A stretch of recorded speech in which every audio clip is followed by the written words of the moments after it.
In early 2025, Buzz was invited to feature the inspiring work of the Franklin County, Virginia chapter of the NAACP, which sought to raise the shade on a previously unknown chapter of county history. For years, the nonprofit had tried convincing county officials to remove a statue to the Confederacy from the courthouse lawn, a monument in their eyes not to the county's heroic past, but a symbol of the cruel institution of slavery that the Confederacy fought to keep. Though their struggle was in vain, the NAACP members ended up uncovering their own heroic Civil War past. They learned that 70 African American men who called Franklin County home had miraculously enlisted in what was known as the United States Colored Troops and fought for the Union during the Civil War. So excited they were about their discoveries, the NAACP applied for a grant from a Virginia Tech-led initiative titled Monuments Across Appalachian Virginia, which itself was funded by the Mellon Foundation. They called their project Raising the Shade, and their goal was to create new monuments honoring their brave Black ancestors. The first monument created was our Buzz episode that aired on PBS in February 2025 that shared the history of the Confederate statue and their unsuccessful fight to remove it. Later in the spring, we hosted a Buzz live talk show in the Franklin County seat of Rocky Mount that shared more about the NAACP's work. And on today's episode of Buzz, we are honored to present the next monument created by Raising the Shade, a day-long forum held May 31st, 2025, that featured scholars and artists from across the country who journeyed to Franklin County to share with the hundreds in attendance the full history of the Civil War, not just the mythological whitewashed version depicted by that Confederate statue standing over the courthouse. And speaking of statues, the final monument of Raising the Shade will come at the end of 2025 when the NAACP unveils a new statue, this one of a soldier from the United States Colored Troops, commemorating the 70 brave Black men who fought to free their brothers and sisters in slavery. Buzz will be there to share that story too, to close out our part of the Franklin County NAACP's work in Raising the Shade. Hi, I'm Glenna Moore, Glenna Hawkins Moore, and I've been named as spokesperson for the Raising the Shade project. Oh, I'm so excited. This, to me, is a success, and it's just so beautiful to look at the audience and see how diverse it is and how serious folks are about learning about the United States Colored Troops. I hope they take away knowledge, something that they probably didn't know. I certainly wasn't told about the United States Colored Troops when I was in 8th and 9th grade. So just knowing about them just makes me feel more powerful as a citizen. And so for these reasons, both tradition and prevailing racial theories, Black men are kept out of the service. I'm Raymond Williams. I'm chair of the Education and Forum Committee for Raising the Shade, also on the steering committee. Today is meant to be a day of learning more about a largely forgotten piece of Franklin County, and U.S. history is our principal goal. During the Civil War, 70 Black men who were born in Franklin County managed to join the ranks of the United States Colored Troops. Most of these men were born into slavery, and about a third were born free. As Union soldiers and one sailor, they fought to preserve the United States, but as men, they fought to end the 242-year-old institution of slavery and to secure their rights as citizens. Today we will learn more about their lives and about the times in which they lived. My name is Larry Moore. I'm the co-chair actually of the Monument Committee. This is just, I think, fantastic, to see a large gathering of people here coming together for a common cause, to build something that will teach a lesson forever in the future. Life is a lot better when we all know all of our history. America doesn't necessarily have the prettiest history, but it's all American history. And I think it's a fantastic opportunity. Start fighting for our freedom. My name is Denny Roby. I'm I've been in Franklin County for 50 years. I'm an educator in the county, and I was joined today by my 3 children, Gabe and Emily Morrison and Austin Roby. Gonna take a chance, make a stand, try to make this land a home.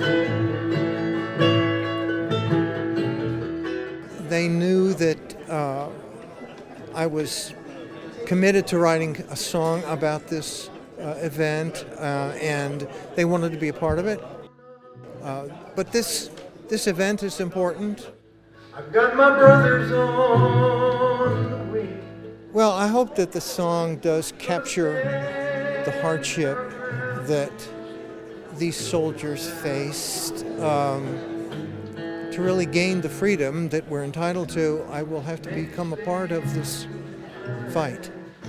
It was a conclusive contribution at the end of the war when they joined, when we had black troops. It made a huge difference in the war.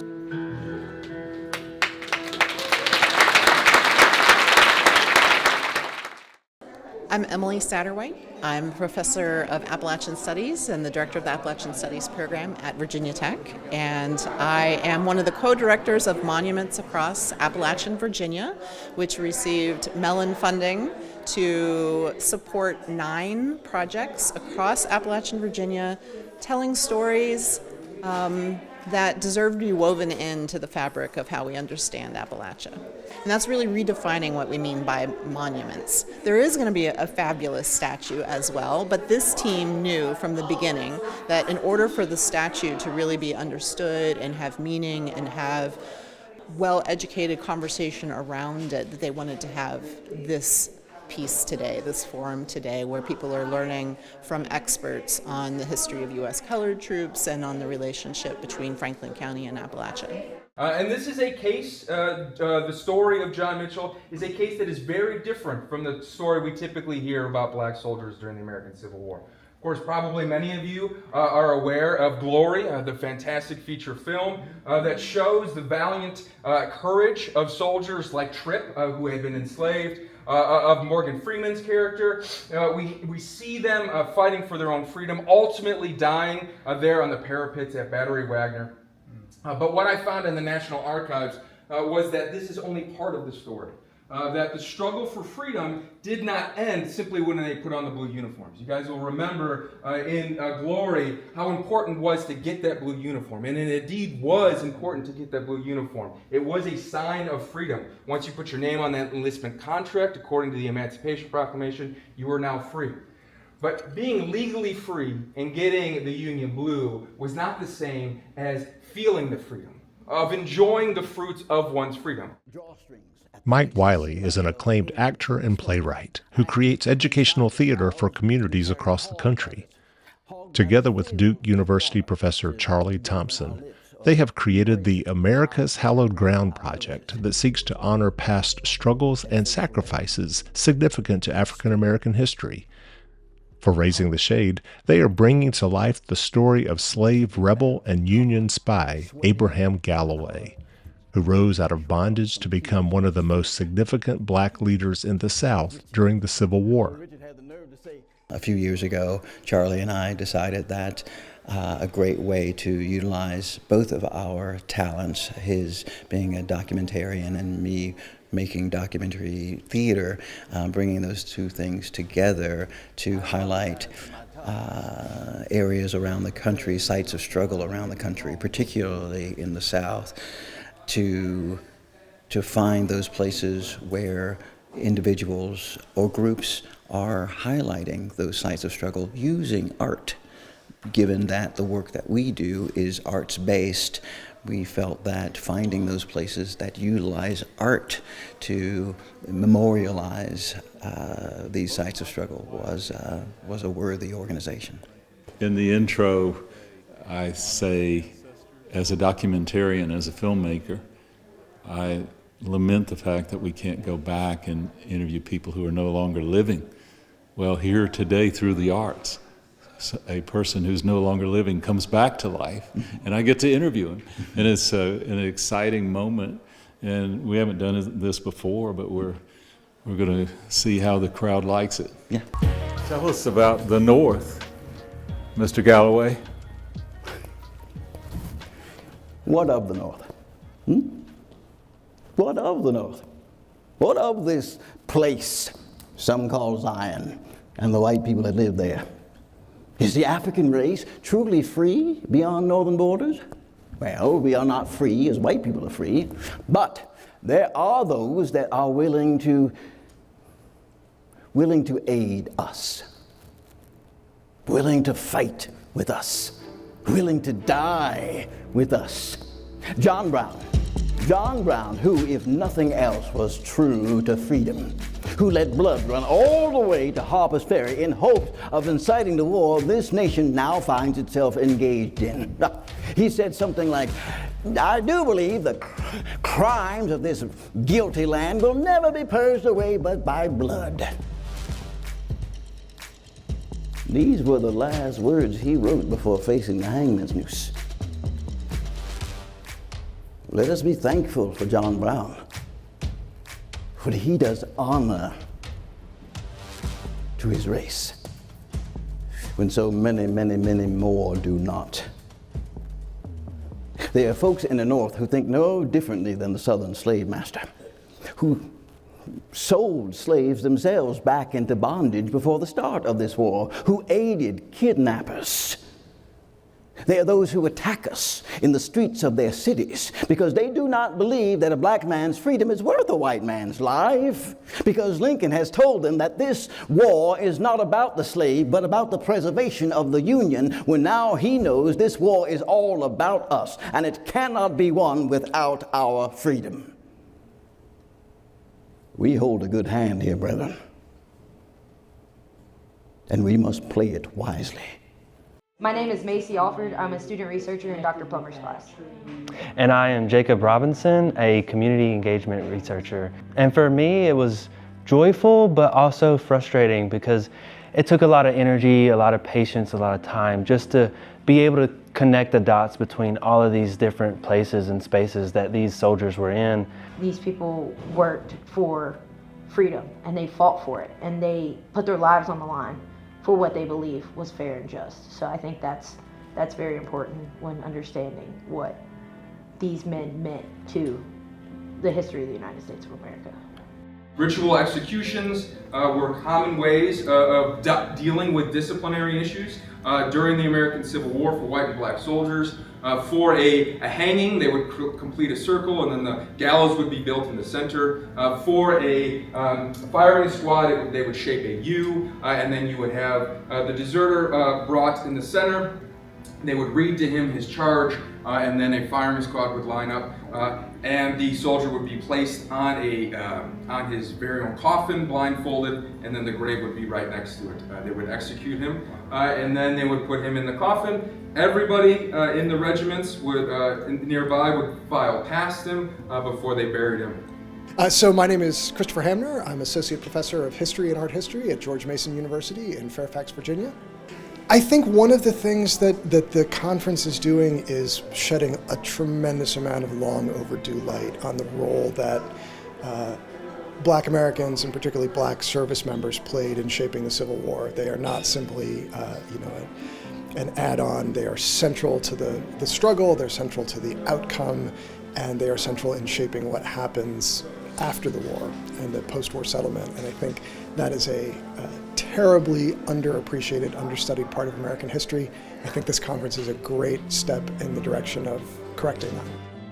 People coming up to me before and after talks, and they want to do this. It's always been my contention that if Stonewall Jackson had lived to Gettysburg, that the day would have turned out differently. And what do you think about that? And I think that the further I get into my career, I've come to the suspicion that this way of thinking about battle, and particularly battle in the Civil War, is misleading and can sometimes be inaccurate and problematic in some ways that I want to explore a little bit with you all this morning. In the afternoon talk, we're going to be examining Black service and the vote, a critical part of the claim for universal male enfranchisement, that is, universal voting for men, rested on military service. It's one of the reasons that black leaders like Frederick Douglass were so adamant that black men be allowed into the Army and be allowed to serve in combat. We're going to talk a little bit about that service, and then the incredibly contentious debates over who ought to be allowed to participate in politics in the post-war settlement, which I think is fascinating. We've got tons of great political cartoons and primary sources, and I'm really excited to dig into it with this audience. In 1864, this is a war that is increasingly looking like the Confederacy is going to lose. And I was fascinated by this idea of teenage soldiers marching out into the teeth of one of these withering fires. Following 2 hours fighting, it would have been possible to walk from one end clear to the other, which is 4 or 5 football fields, without ever putting your foot on ground. You could just walk from body to body, corpse to corpse. My name is Joseph Bundy, and I was a part of the original West Virginia Chautauqua. And that's where you research a character. You do a first-person monologue as the character. Then you answer questions from the audience. And currently I'm working on a project where I portray Booker T. Washington, and my friend Vania portrays Olivia Davidson. And we trek, their freedom trek, Booker T leaving from Franklin County, Olivia leaving from Mercer County, which is what is now West Virginia, and how they met at Hampton and became co-founders of Tuskegee University. So I just have such an interest in everything that's going on here. We have some posters that are short narratives of all 70 servicemen, and that's 69 USCT and 1 naval officer. And these are posters that will be permanently displayed in the African American church behind ultimately where the statue will be in downtown Rocky Mount. And these posters have short narratives of our USCT soldiers, and they link to larger narratives. So they represent all of the research that my students did, and then what we did with the partnership of some very dedicated community volunteers as well. So I'm Jonathan Landy. I'm a professor at Purdue University, and here I'm speaking about the battles for freedom within the United States Colored Troops, which pulls from my book, Freedom Soldiers, The Emancipation of Black Soldiers in Camps, Courts, and Prisons. The battles of freedom within the USCT expands on our understanding of how black soldiers, once they enter the Union Army, continue to fight for their freedom. So freedom is often conceived of as being immediate. As soon as they get Union Blue, they're free men. But what I show is that even after they've entered the Army, as they're in camps, they're leaving to protect their families and then coming back to the Army, or to get medical care and then coming back to the Army, that they're struggling for freedom. And then they do the same thing, advocating for themselves in the courts martial and then in military prisons. So the goal is to show that emancipation was a process. It wasn't simply moving from slavery to freedom. It wasn't a shotgun instance where these men were all of a sudden free men. That for them, figuring out what freedom looked like often came with them thinking about what they wanted most, and then if they had a clear idea, encountering obstacles, whether it's a Confederate trying to re-enslave their families, whether it's a Union officer who's beating them, whether it's a disease that they catch while they're in the Army. They're trying to leave and come back because they're figuring out that freedom is a process that they come to experience during the war. Well, I think what's great about Raising the Shade is that we have a moment to reflect on black soldiers who have been largely forgotten. And I think that we can do a better job as a society thinking about parts of our past that we have not looked at before, or that we can look at in a wholly new light in order to bring a better appreciation to the humanity of the past and the fact that things are not good and evil, black and white, but that there is complexity, that there is lightness and there is darkness, and that people are trudging through time according to not a script, but to their own experiences. Well, I think that the nuance and complexity is what makes us human. That we learn so much from one another that we meet on a daily basis. I was just speaking with somebody who had learned so much from the students who had researched the soldiers from Franklin County, and how the students had described how they had changed over the process of their research. And it's something that I encountered as well, that going to these sources, looking at the words from the past, gives us an understanding of people, of complexity, of nuance, and you learn that people of the past are just as human as you and I talking here. When you get to the 1840s, 1850s, so you're getting closer to the Civil War, and you see the massive expansion of railways, specifically in Southwest Virginia, you have a large group of African Americans that are coming into this region because it's more profitable for, larger, crop sharers to buy slaves or own slaves.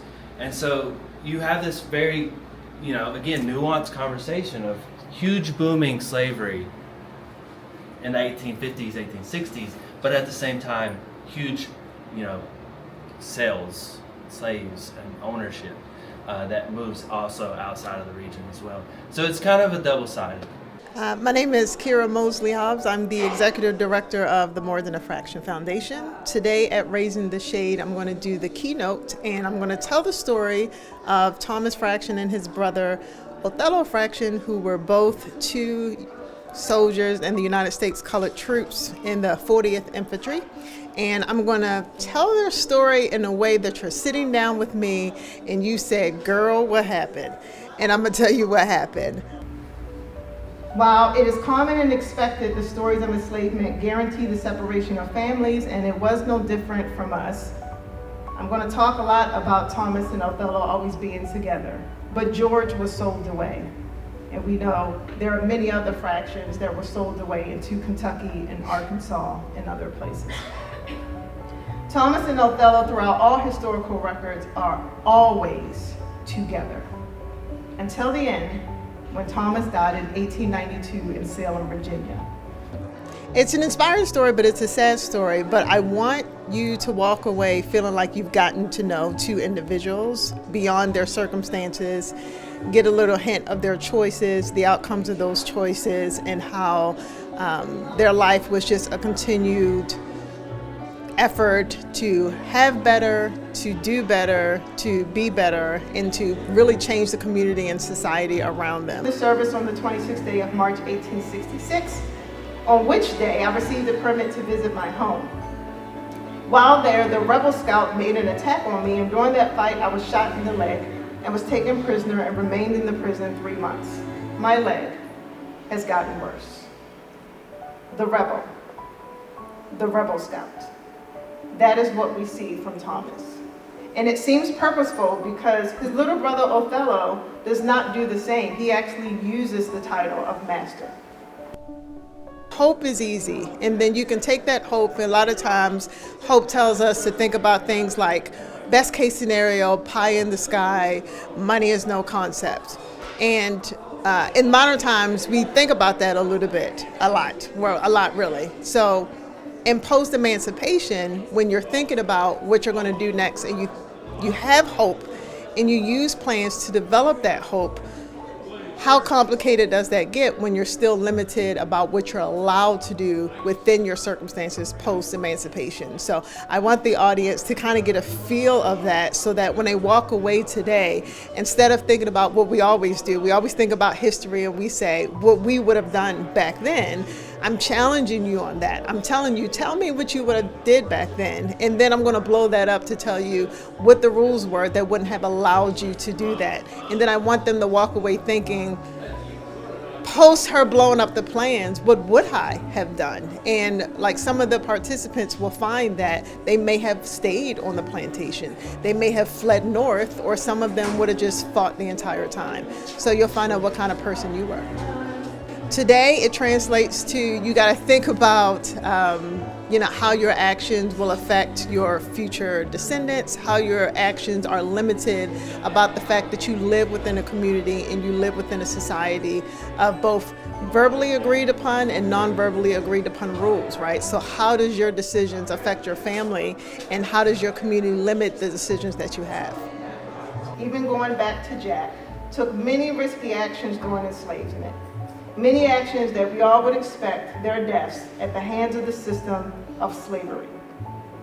Ideally, I shouldn't be able to stand here today. So their lives turned out to be a profitable gain as much as they could be. Their actions were an investment of sorts.